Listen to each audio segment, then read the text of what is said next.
Hi, I'm Radiant. Join me on a journey to bring you enticing recipes where every video is a celebration of deliciousness, creativity, simplicity, and foodie inspiration.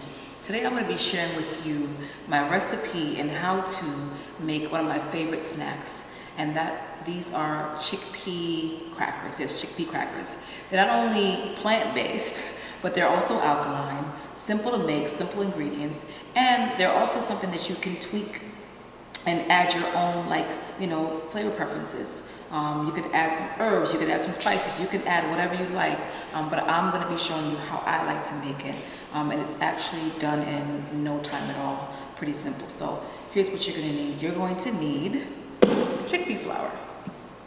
Chickpea flour. You can find it in your grocery store. Bob's Mills makes a good chickpea flour, or you can actually Google around and find it online. I sometimes find it in stores. Whole Foods has it also. But yeah, chickpea flour. You're gonna need an oil. I prefer to use avocado oil when I can, but if I don't have it on hand, I use grapeseed oil as my backup. Both are really good oils, good for you. A little bit of pink sea salt or sea salt. Some water, and this is a bunch of spices. So some onion powder, some turmeric. I have also, as an alternative to turmeric, you can use achiote powder. I'll show you what that looks like actually. It looks kind of like red clay. Annatto is another name for it. As you can see, looks like red clay, but it's annatto powder. I sometimes use a mixture of both. This time I'm just using turmeric, but it gives it, a way to color it without adding too much overpowering flavor. But I'm going to use some turmeric. I'm going to use a bunch of different spices. As I suggested, you can put your own, and if you want to make it like an Italian cracker, do some Italian mixed dried herbs along with your onion powder. Now, if you prefer to put garlic in this, which I don't, that means it won't be alkaline anymore, but it's your preference. I just like to keep it pretty simple, and I'll share, if you click the link below in my VIP group, you can get the measurements and recipe for this, okay? So we're gonna be first putting in, let me grab a cup. I'm gonna measure this out. I'm actually making a smaller batch. A lot of times I'll make a bigger batch, but I'm also using what's on hand.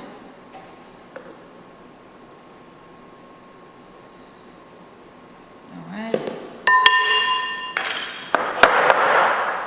You add your herbs and spices in.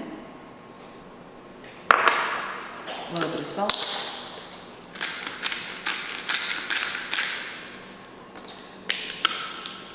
And salt it to your preference.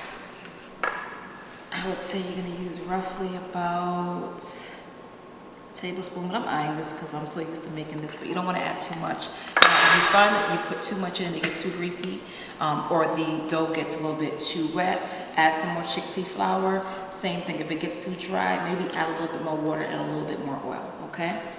Let me get a spoon. Let me put a little bit of water in this. Bit. Okay, so I've gotten a spoon. I'm actually I like to mix it with my hands, but I'm going to do this first with this little spoon, just so I can kind of gear how wet or dry it is. And you'll begin to actually tell if it's still dry. This is a little dry, but it looks a little pasty, so I'm going to add a little bit more water. And like I said, sometimes I like to gradually add the water. I would say gradually add it, maybe a tablespoon at a time. That way you don't necessarily have to correct it. If you do, it's fine. But maybe start gradually adding it in. You kind of mix and press it down, and mix and press it down.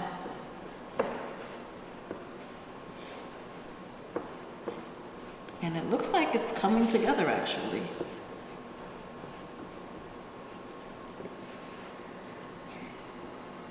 I'm gonna add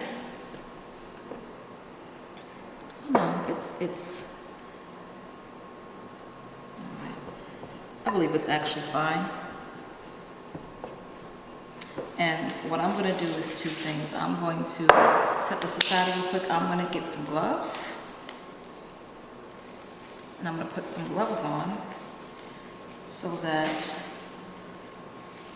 I can manipulate this dough without it necessarily sticking to my hands.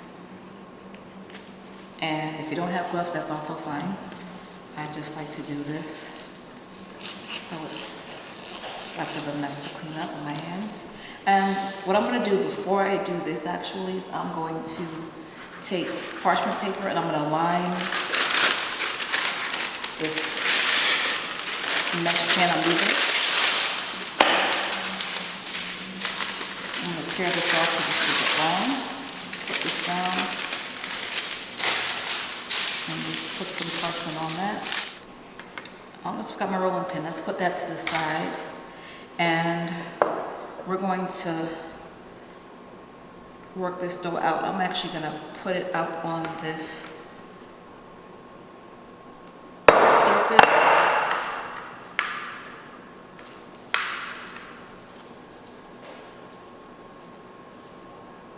I'm actually going to show you what it looks like. Scrape some more off of this bowl. Move it to the side. I'm going to gather it together.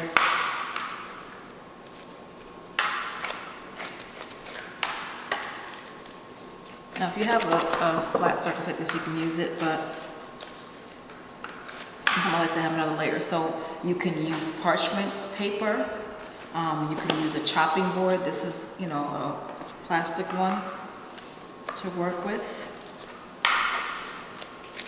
And look at that dough. It is pliable, malleable, but it is a little sticky.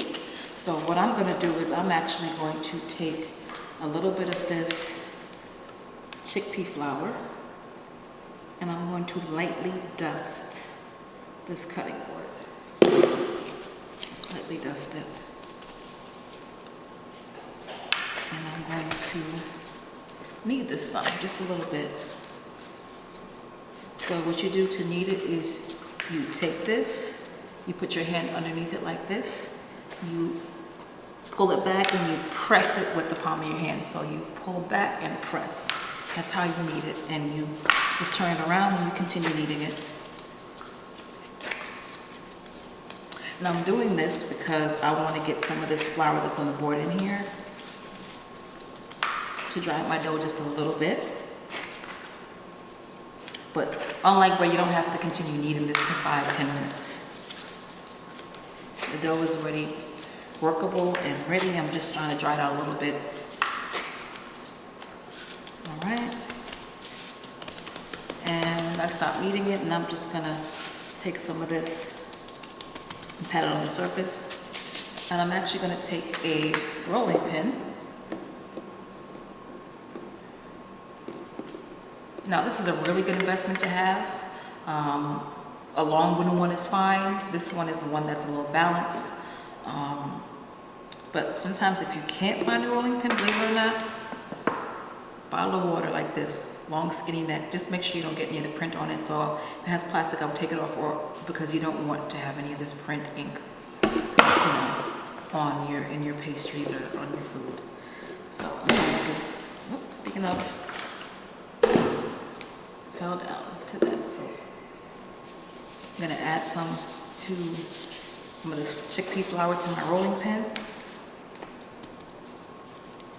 And before I continue, let me actually clean this off, because I spilled some water on here when this fell down, and we don't need to add any water to this. All right, and we're going to go on ahead and sprinkle a little bit more. And we're going to take this, you can press it down with your fingers, take the rolling pin and you can move it forward and move it back, pick it up.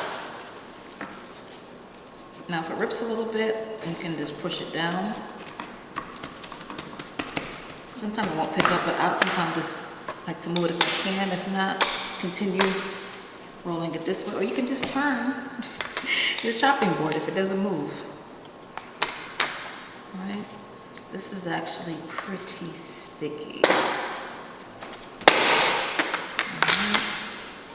I'm going to take a little bit of this chickpea flour and I'm going to dust the surface slightly. I'm going to do it again, just like that. And I'm going to roll this.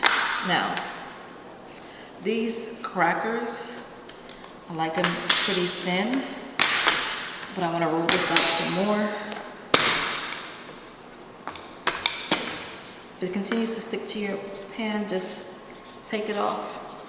Roll the pan. Continue to just take it off and roll it. And it doesn't have to be in any particular shape. You just want to make it maybe about 1/2 inch thick. And I'll tell you why you don't need a shape, because you're going to do one of two things. This is what I like to do.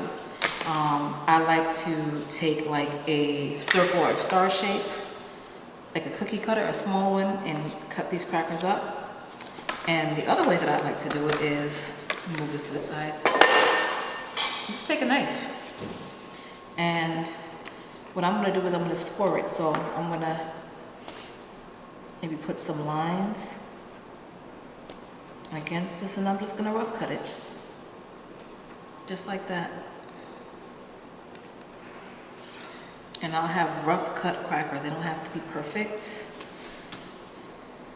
I'm going to score the lines one way, and then what I'll do is I'll turn my knife around and I'll score some the other way.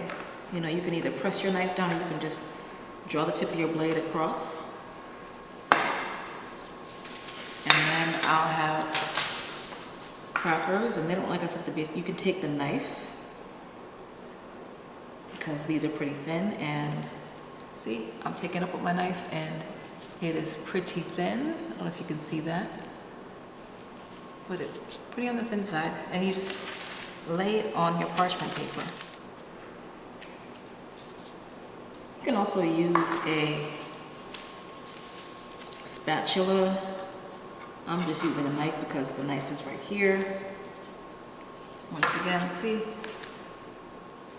No particular shape. This is like a little out of rectangle.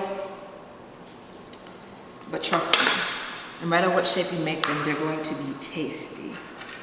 And like this one is very, very thin. And just know that if you make it that thin, that's going to cook faster. I'm going to put a few more down. I got two stuck together.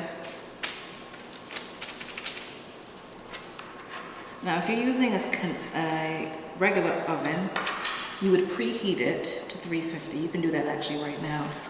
I forgot to mention at the beginning, but I'm using a convection oven, a small oven. And so I don't need to heat it up. It just actually does what it does. A little sticky. All right, I'm gonna put it in here and I'll be right back.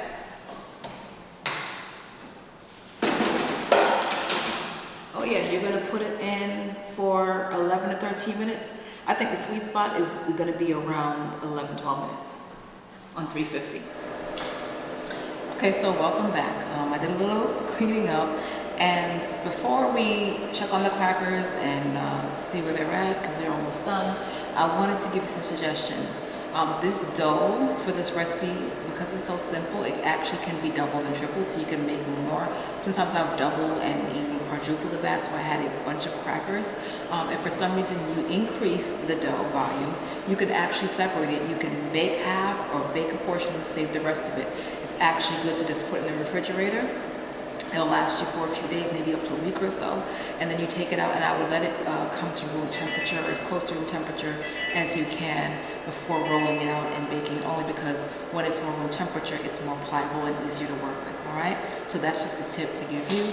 Let's check on these, see where they are.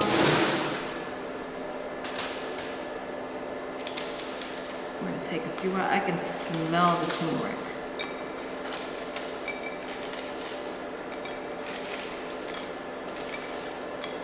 And sometimes you might see little spots of the flour on there. Sometimes if you want, you can take a pastry brush or lightly just brush it off. All right. And these are my chickpea crackers. As you can see, this one is thinner. It's a little odd shaped, but it is nice and golden. I'm gonna taste one. It's a little, it's a little crispy. Has a little bit of saltiness.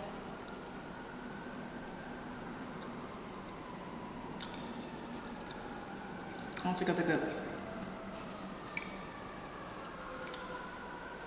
This one is also a little, as you can see, it's a little thin. All right, so there you go, chickpea crackers. I would say try these out and let me know. You know, if you like this video, give me a thumbs up and like the video. Try these out if you like it, comment, and you know what you can put with these? Maybe like a good roasted red pepper hummus, which I'll share on this channel as well. Maybe like a nice guac, or any other sauce you like, but that's really good to pair these with, really good. Oh yeah, absolutely. And here's another tip. If it's a little thicker, it's almost like a chickpea bread. Yep. So, thank you so much for joining me. If you want to, you know, have more experiences and more recipes like this, make sure you subscribe to my channel and also click the link in my bio and join my free VIP group. Thank you so much for joining me, and you have an awesome day.